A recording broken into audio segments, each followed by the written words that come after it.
Ito na naman, may sasagutin na naman tayo about Sound.me. Ayan, dahil masipag tayo magbasa, ayan, magsagot ng mga tanong nyo. Ito na naman, about Sound.me na naman to mga madam. Ayan, bago ko po sagutin yung tanong ni madam ay papalo, like, and share din po tayo ha, para lagi tayo updated sa ating mga tutorial about Sound.me. So ayun, ito na nga. Paano po yun nag-decline ako sa sound niya? May dadating pa po ba na bago? So ayun madam, pag po nag-decline po kayo, wag po kayo mag-worry na walang dadating sa inyong campaign. Yes po, may dadating pa rin po sa inyo kahit nag-decline kayo.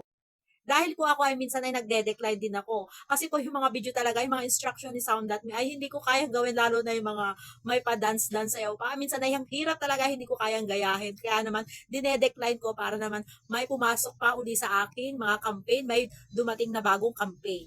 So ayo, wag kayo magwo-worry kahit nag-decline kayo ng campaign. Ayan, pwede kayo mag-decline ng campaign. Ayan, nasa sa inyo na po kung i-decline nyo or gagawin nyo yung campaign. So, ayun lang madam. Ayan ha. Kung bago lang kayo kay Sound.me, ayan, use my code to get more higher campaign na rin ha. Ayan, download the app na mga sisi mga lods ko. Ayan, papalo, like, and share kung nakatulong tong tutorial na to sa inyo.